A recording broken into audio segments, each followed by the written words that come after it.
Capítulo 2: A produção da globalização.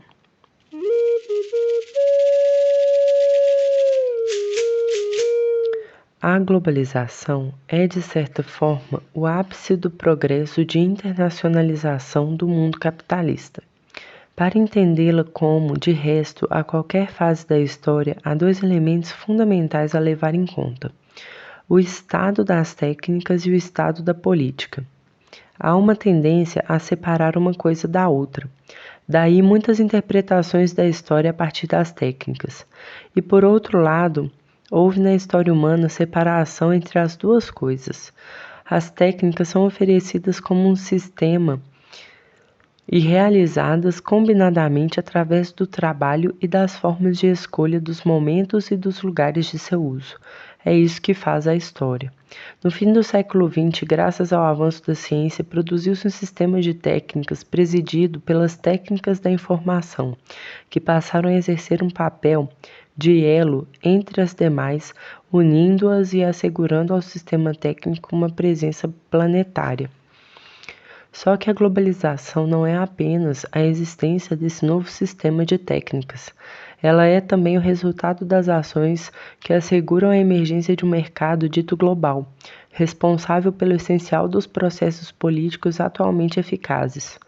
Os fatores que contribuem para explicar a arquitetura da globalização atual são a unicidade da técnica, a convergência dos momentos, a cognoscibilidade do planeta e a existência de um motor único na história, representado pela mais-valia globalizada.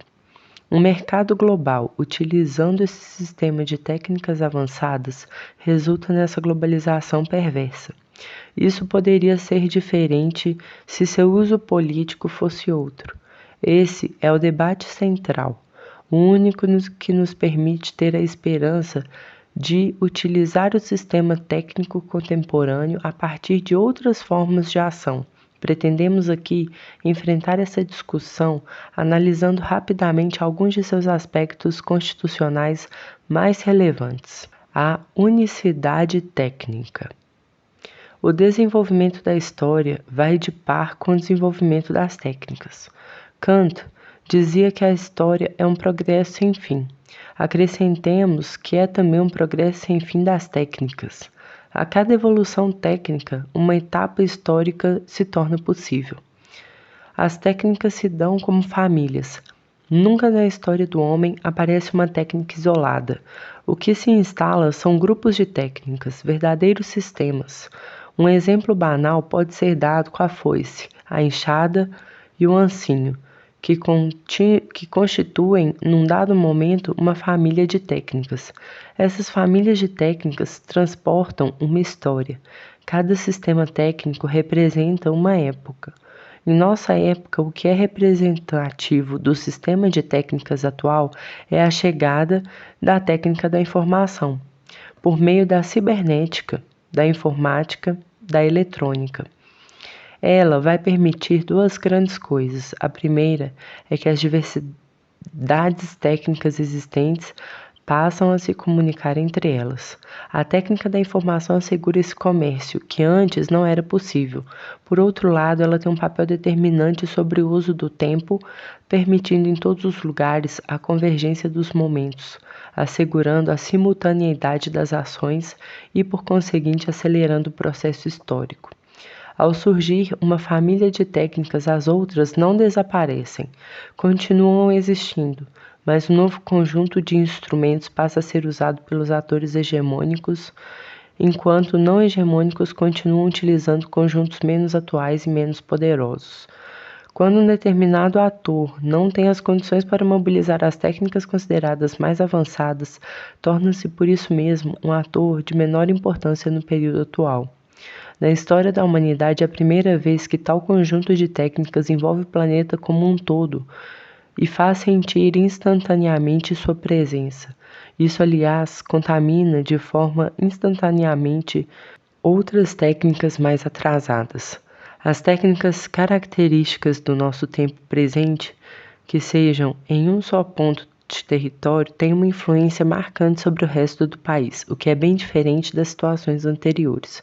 Por exemplo, a estrada de ferro, instalada em regiões selecionadas, escolhidas estrategicamente, alcança uma parte do país, mas não tinha uma influência direta determinante sobre o resto do território.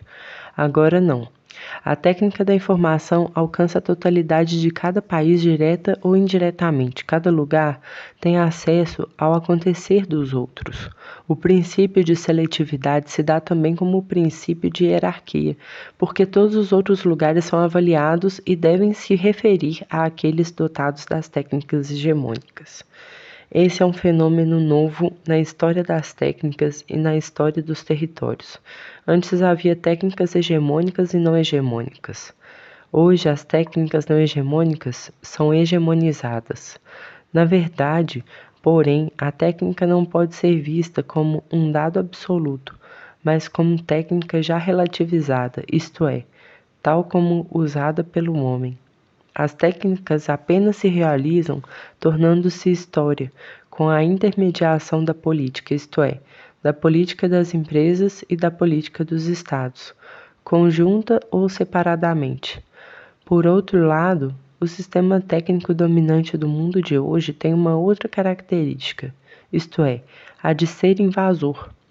Ele não se contenta em ficar ali onde o primeiro se instala e busca espalhar-se na produção e no território.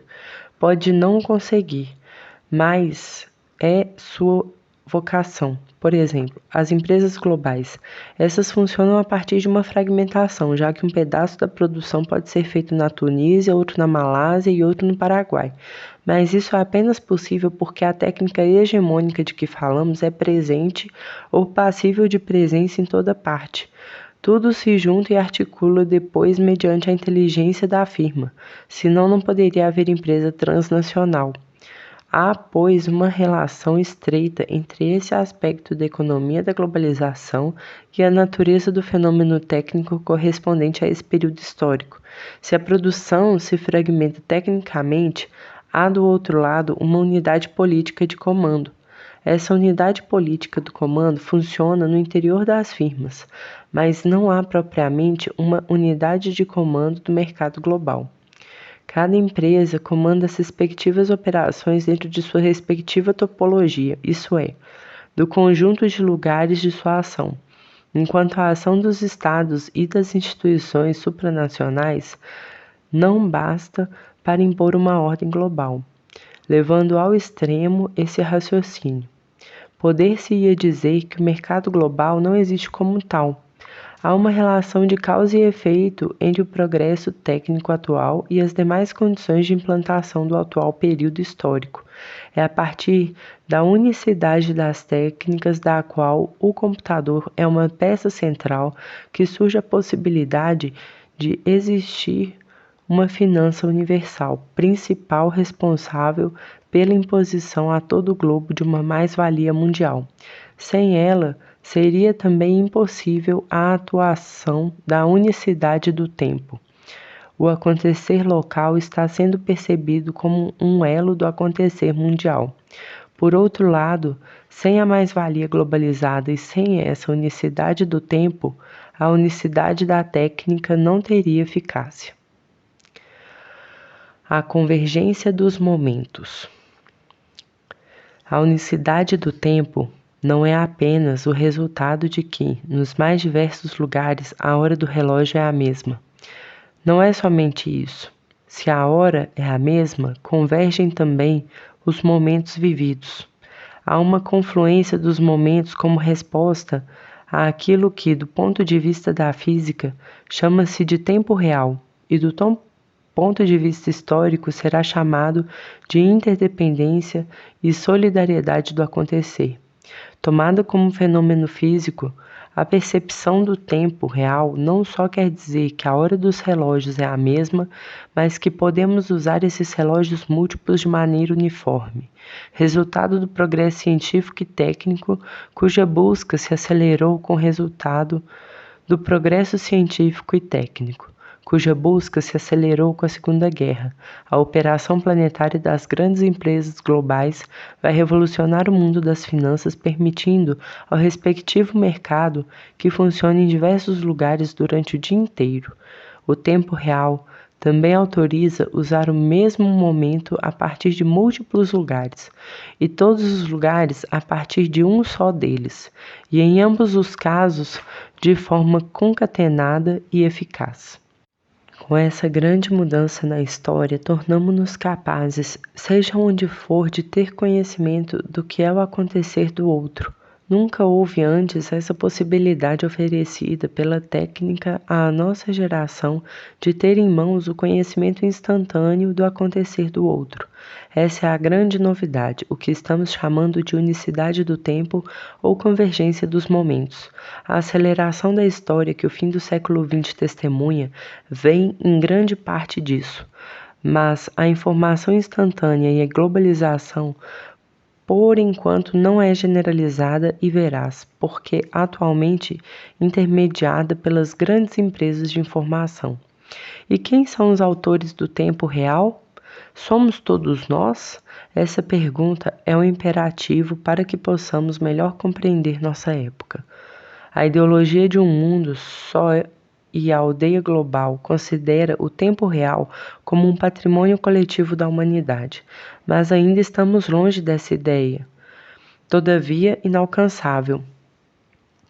A história é comandada pelos grandes atores desse tempo real, que são ao mesmo tempo os donos da velocidade e os autores do discurso ideológico. Os homens não são igualmente atores nesse tempo real.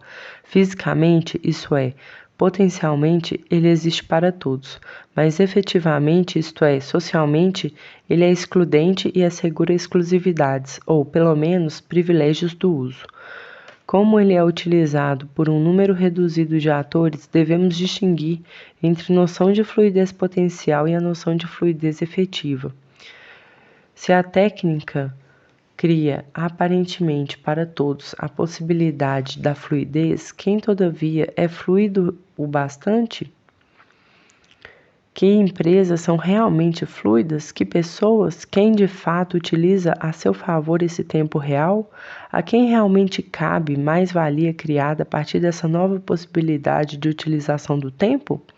Quem pode e quem não pode? Essa discussão leva-nos a uma outra. Na fase atual do capitalismo, ao tomarmos em conta a emergência de um novo fator determinante da história, representado pelo que aqui estamos denominando de motor único. Motor único. Este período dispõe de um sistema unificado de técnicas instalado sobre um planeta informado e permitindo ações igualmente globais. Até que ponto podemos falar de uma mais-valia à escala mundial, atuando como um motor único de tais ações? Havia, com o imperialismo, diversos motores, cada qual com sua força e alcance próprios. O motor francês, o motor inglês, o motor alemão, o motor português, o belga, o espanhol, etc. Eram todos motores do capitalismo, mas empurravam as máquinas e os homens segundo ritmos diferentes, modalidades diferentes, combinações diferentes. Hoje haveria um motor único, que é exatamente a mencionada mais-valia universal. Esta tornou-se possível porque a partir de agora a produção se dá à escala mundial por intermédio de empresas mundiais, que competem entre si segundo uma concorrência extremamente feroz como jamais existiu. As que resistem e sobrevivem são aquelas que obtêm a mais-valia maior, permitindo-se assim continuar a proceder e a competir. Esse motor único se tornou possível porque nos encontramos em um novo patamar de internacionalização, com uma verdadeira mundialização do produto, do dinheiro, do crédito, da dívida, do consumo, da informação. Esse conjunto de mundializações, um sustentado e arrastando a outra, impondo-se mutuamente, é também um fato novo. Um elemento da internacionalização atrai outro, impõe outro, contém e é contido por outro. Esse sistema de forças pode levar a pensar que o mundo se encaminha para algo como uma homogeneização, uma vocação a um padrão único, o que seria devido, de um lado, à mundialização da técnica, de outro, à mundialização da mais-valia. Tudo isso é realidade, mas também e sobretudo tendência, porque em nenhum lugar, em nenhum país, houve completa internacionalização. O que há em toda parte é uma vocação às mais diversas combinações de vetores e formas de mundialização. Pretendemos que a história agora seja movida por esse motor único. Cabe assim indagar qual seria sua natureza. Será ele abstrato? Que é essa mais-valia considerada ao nível global? Ela é fugidia e nos escapa, mas não é abstrata. Ela existe e se impõe como coisa real, embora não seja propriamente mensurável, já que está sempre evoluindo, isto é, mudando. Ela é mundial porque é entretida pelas empresas globais que se valem dos progressos científicos e técnicos disponíveis no mundo e pedem todos os dias mais progresso científico e técnico.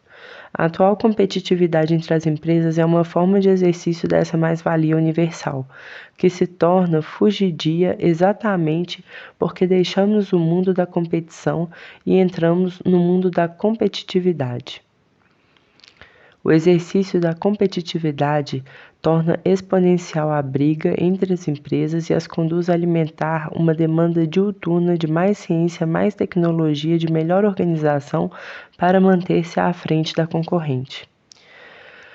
Quando na universidade somos solicitados todos os dias a trabalhar para melhorar a produtividade como se fosse algo abstrato e individual, estamos impelidos a oferecer às grandes empresas possibilidades ainda maiores de aumentar sua mais-valia. Novos laboratórios são chamados a encontrar novas técnicas, os novos materiais, as novas soluções organizacionais e políticas que permitam às empresas fazer crescer sua produtividade e seu lucro. A cada avanço, uma empresa, outra do mesmo ramo, solicita inovações que lhe permitam passar à frente da que antes era campeã. Por isso, tal mais-valia está sempre ocorrendo, quer dizer, fugindo para a frente. Um corte no tempo é idealmente possível, mas está longe de expressar a realidade atual cruelmente instável. Por isso, não se pode desse modo medi-la, mas ela existe. Se ela pode parecer abstrata, a mais-valia agora universal na verdade se impõe como um dado empírico objetivo quando utilizada no processo da produção e como resultado da competitividade. A cognoscibilidade do planeta. O período histórico atual vai permitir o que nenhum outro período ofereceu ao homem, isso é, a possibilidade de conhecer o planeta extensiva e aprofundadamente. Isso nunca existiu antes, e deve-se exatamente aos progressos da ciência e da técnica. Melhor ainda, aos progressos da técnica devido aos progressos da ciência. Este período técnico-científico da história permite ao homem não apenas utilizar o que encontra na natureza. Novos materiais são criados nos laboratórios como um produto da inteligência do homem e precedem a produção dos objetivos. Até a nossa geração, utilizávamos os materiais que estavam à nossa disposição, mas a partir de agora podemos conceber os objetos que desejamos utilizar e então produzimos a matéria-prima indispensável à sua fabricação. Sem isso, não teria sido possível fazer os satélites que fotografam os planetas a intervalos regulares, permitindo uma visão mais completa e detalhada da Terra. Por meio dos satélites, passamos a conhecer todos os lugares e observar outros astros. O funcionamento do sistema solar torna-se mais perceptível enquanto a Terra é vista em detalhe, pelo fato de que os satélites repetem suas órbitas, podendo captar movimentos sucessivos, isso é, não mais apenas retratos momentâneos e fotografias isoladas do planeta. Isso não quer dizer que tenhamos assim os processos históricos que movem o mundo, mas ficamos mais perto de identificar os momentos dessa evolução. Os objetos retratados nos dão geometrias, não propriamente geografias, porque nos chegam como objetos em si. sem a sociedade vivendo dentro deles. O sentido que têm as coisas, isto é, seu verdadeiro valor, é o fundamento da correta interpretação de que tudo existe. Sem isso, corremos o risco de não ultrapassar uma interpretação coisicista de algo que é mantido muito mais que uma simples coisa, como os objetos da história. Estes estão sempre mudando de significado, com o movimento das sociedades e por intermédio das ações humanas sempre renovadas. Com a globalização e por meio da empiricização da universalidade que ela possibilitou, estamos mais perto de construir uma filosofia das técnicas e das ações correlatas, que seja também uma forma de conhecimento concreto do mundo tomado como um todo e das particularidades dos lugares, que incluem condições físicas, naturais ou artificiais e condições políticas. As empresas, na busca da mais-valia desejada, valorizam diferentemente as localizações. Não é qualquer lugar que interessa a tal ou qual firma. A cognoscibilidade do planeta constitui um dado essencial à operação das empresas e à produção do sistema histórico atual. Um período que é uma crise. A história do capitalismo pode ser dividida em períodos, pedaços de tempo marcados por certa coerência entre suas variáveis significativas, que evoluem diferentemente, mas dentro de um sistema. Um período sucede a outro, mas não podemos esquecer que os períodos são também antecedidos e sucedidos por crises, isto é, momentos em que a ordem estabelecida entre as variáveis mediante uma organização é comprometida. Torna-se impossível harmonizá-las quando uma dessas variáveis ganha expressão maior e introduz um princípio na desordem. Essa foi a evolução comum a toda a história do capitalismo até recentemente. O período atual escapa a essa característica porque ele é, ao mesmo tempo, um período e uma crise, isto é, a presente fração do tempo histórico constitui uma verdadeira superposição entre período e crise, revelando características de ambas as situações. Como período e como crise, a época atual mostra-se, aliás, como coisa nova. Como período, as suas variáveis características instalam-se em toda parte e a tudo influenciam, direta ou indiretamente. Daí a denominação de globalização. Como crise, as mesmas variáveis construtoras do sistema estão continuamente chocando-se e exigindo novas definições e novos arranjos. Trata-se, porém, de uma crise persistente dentro de um período com características duradouras, mesmo se novos contornos aparecem. Este período e esta crise são diferentes daqueles do passado, porque os dados motores e os respectivos suportes que constituem fatores de mudança não se instalam gradativamente como antes, nem tampouco são um privilégio de alguns continentes e países como outrora.